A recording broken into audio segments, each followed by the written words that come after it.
"I'm not into you like that. I just can't be with you," said my boyfriend, holding his phone, lit up with messages from someone else.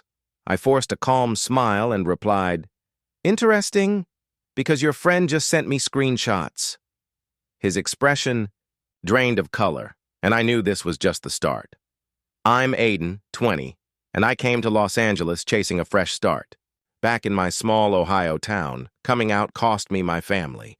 Their final words still ring in my ears. "You're not part of this family anymore." I packed a single bag, left, and never looked back. LA was supposed to mean freedom, a city where I could exist without whispers or stares. I found a cheap apartment share online, and that's how I met Tyler, 22, a charismatic art student with a laugh that pulled you in like gravity. Tyler was the kind of person who seemed impossible not to like. He'd strum his guitar late, at night humming tunes that felt like secrets. We bonded fast, late-night pizza, bad horror movies, and endless debates about whether LA's traffic was worse than its rent. One night, 3 weeks in, we were sprawled on the couch, empty pizza boxes between us. His hand brushed mine, lingering just long enough to feel intentional. "You're different, Aiden," he said quietly, eyes locked on mine. My heart skipped. "Different how?" I asked. His smile was soft but sure. "You make this city feel less lonely." That was our beginning. We didn't put a label on it, but we were together.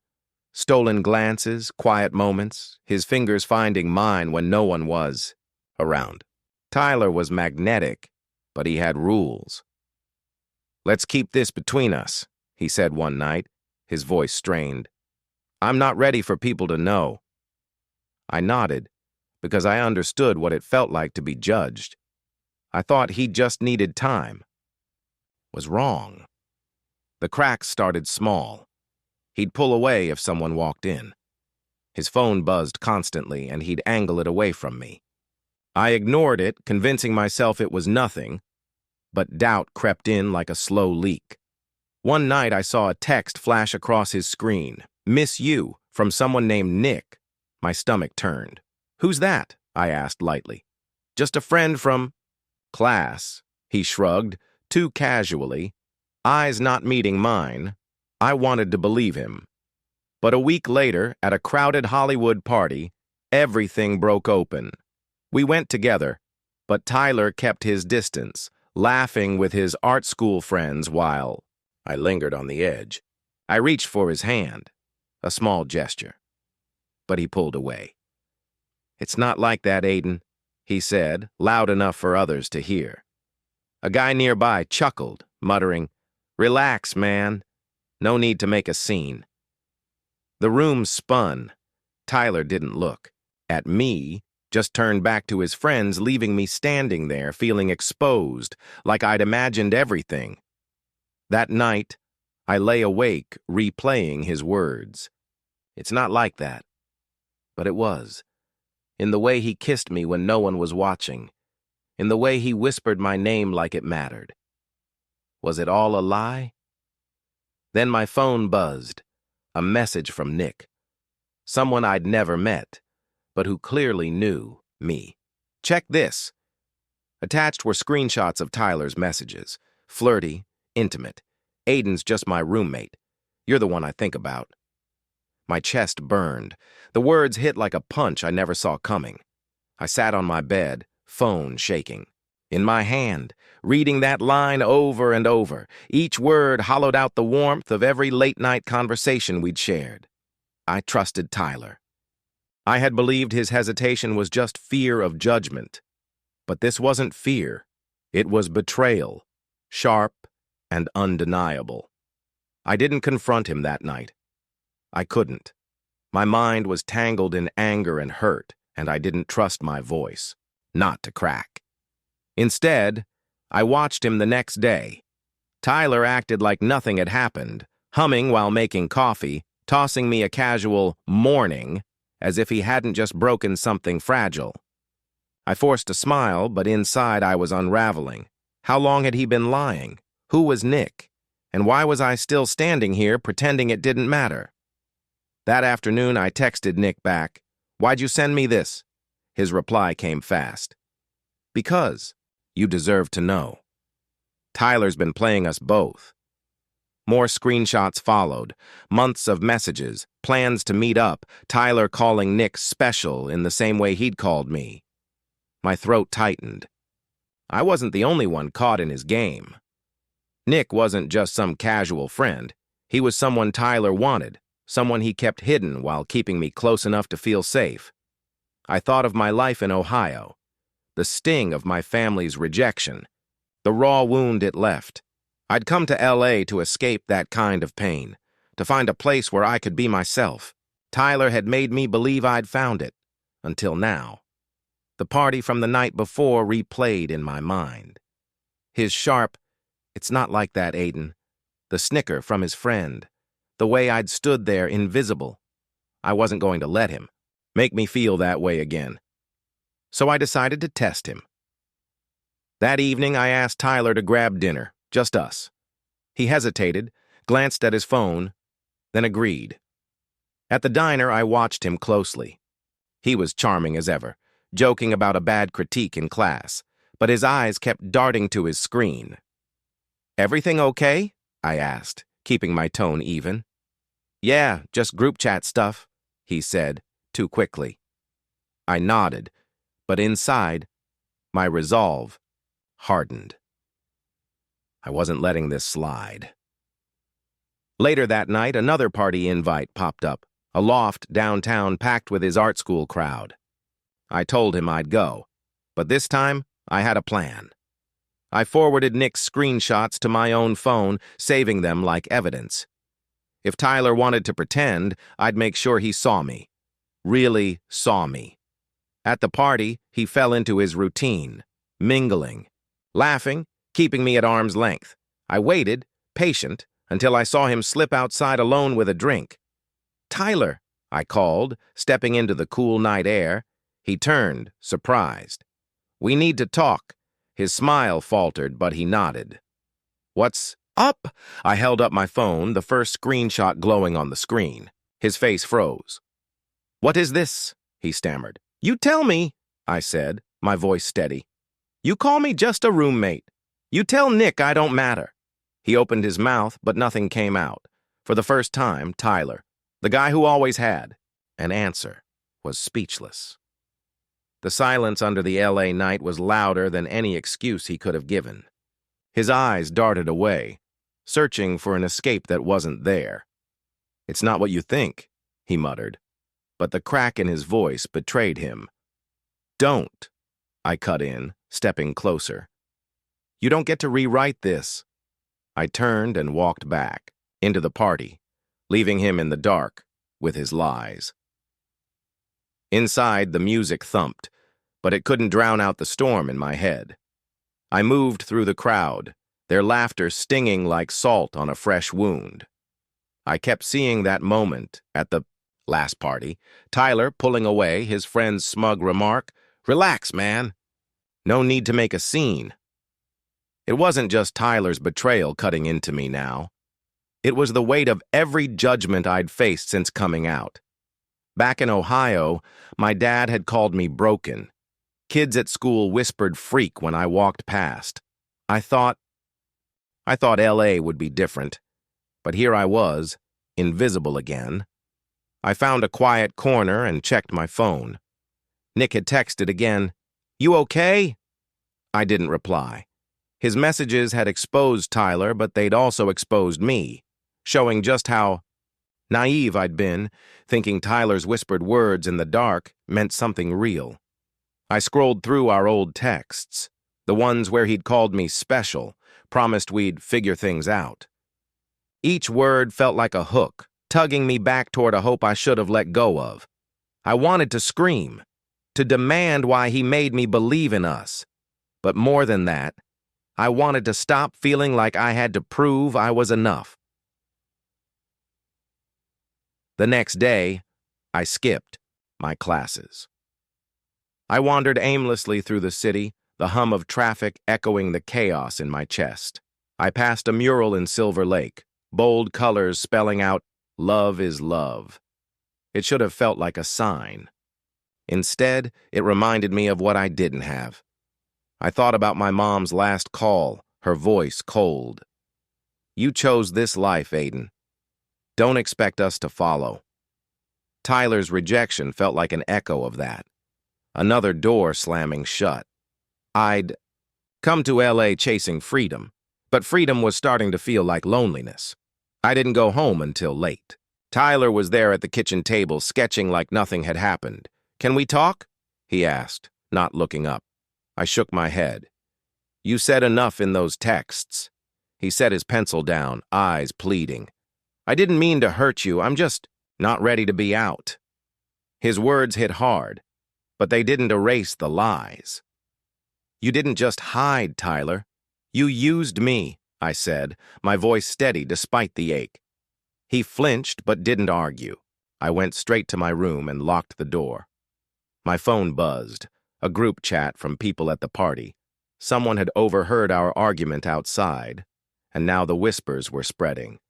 "Tyler's got drama with that guy." Then came one that stung. "Worse. Why is Aiden so intense? It's just a fling. I wanted to disappear, but I was done hiding. I needed to face this. Not for Tyler, for me. I couldn't keep carrying his secrets or the weight of everyone's judgment." The group chat kept lighting up with gossip, each ping a reminder of the night Tyler dismissed me with, "It's not like that, Aiden. I was done being left in the dark. I deserved truth, not half promises." Another party was coming, a gallery event for Tyler's art class. I knew he'd be there, surrounded by his crowd, playing the charming artist. This time, I wasn't going to stay silent. I spent the day before planning, not out of spite, but out of clarity. Nick's screenshots were still on my phone, proof of Tyler's double life. I didn't want to humiliate him, but I needed him to face what he'd done. And I needed to stop hiding who I was. At the gallery, the air buzzed with chatter and the clink of glasses. Tyler stood by his artwork, laughing with friends, but his smile faltered when he saw me approach. I didn't smile. I didn't pretend. "Tyler, we need to talk," I said, loud enough for a few heads to turn.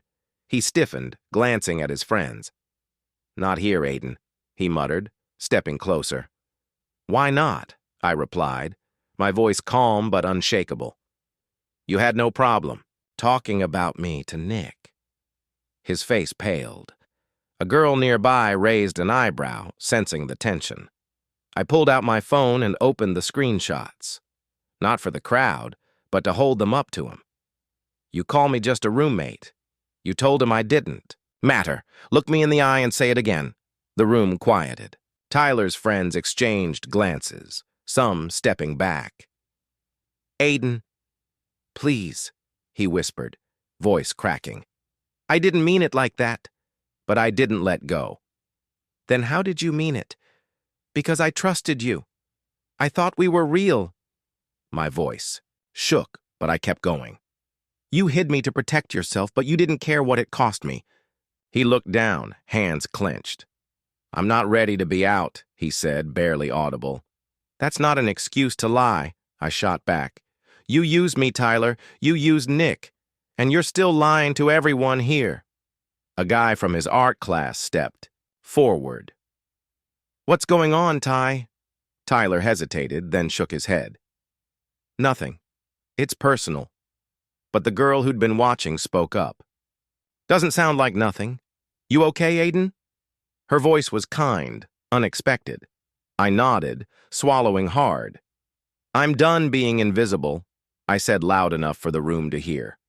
"I'm gay. I loved him, and he broke that." The words hung in the air, heavy, but freeing. Tyler's eyes met mine, guilt written across them. But he stayed silent. I turned and walked out, leaving him with the truth he'd tried to bury. Outside, the city lights blurred as I fought back. Tears. I'd exposed my heart, not just to Tyler, but to everyone. It was terrifying, but it felt like reclaiming something I'd lost back in Ohio. My phone buzzed, a text from the girl at the gallery. He didn't deserve that.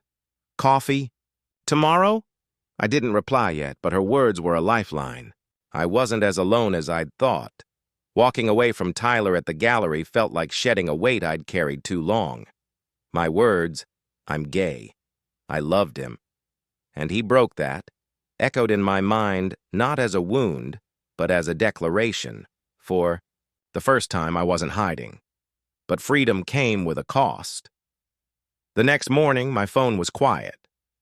No text from Tyler, no apology, just silence. I didn't expect him to chase me, but the absence still stung. That day, I packed my bags. I knew I couldn't stay in our apartment any longer. I found a new place through a friend of a friend, a small room in Echo Park shared with The couple I was moving in with didn't blink when I mentioned I was gay. The move itself was quick, almost mechanical. Tyler wasn't home when I left, but his sketchbook was on the table, open to a half-finished drawing of a crowded street. I didn't look closer. It wasn't mine to hold on to anymore. I set my key on the counter and walked out, the door clicking shut behind me. The first week in my new place was raw. I kept replaying the gallery, the way Tyler's face crumpled, the way his friends' eyes shifted from him to me. I had exposed his lies, but in doing so, I'd also exposed myself. That vulnerability scared me. What if I'd gone too far? What if I'd always be the one left behind? Those questions kept looping until I got a message from Mia. The girl. From the gallery, "Coffee still on? There's a spot near you?" I hesitated, then typed back, "Sure." Mia met me at a bustling cafe. She was direct but warm, cutting through my guarded replies. "What Tyler did was wrong," she said, stirring her latte. "But you stood up for yourself. That's not nothing." I shrugged, unsure how to accept the praise. "I just couldn't keep pretending," I admitted. She nodded. "You shouldn't have to. There's a group I know, LGBTQ folks who meet up. You should come." I didn't commit, but her invite planted a seed. That weekend, I went.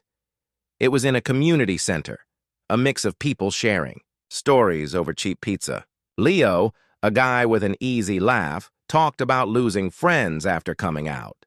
Sam, a woman with bright eyes, spoke about finding love after years of hiding. Their words felt like mirrors, reflecting pieces of my own pain and hope. I didn't share much that night, but I listened, and for the first time in LA, I felt seen without having to prove anything. A week later, Tyler texted, "I'm sorry. I was scared." I stared at the words, waiting for anger to rise. But it didn't. What I felt was pity. He was trapped in his own fear, and I couldn't save him. I didn't reply. I was done carrying his burdens. Instead, I went back to the group.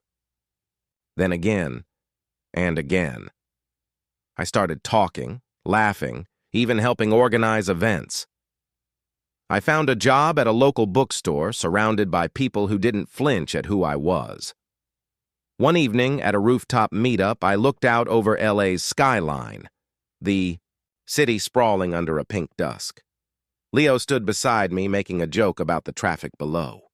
"You're different lately," he said. "Lighter." I smiled, realizing he was right. I wasn't the kid from Ohio anymore, running from rejection. I wasn't Tyler's secret either. I was Aiden, and I was enough. The fear of being hurt still lingered. But it didn't own me anymore. I had found a place to belong.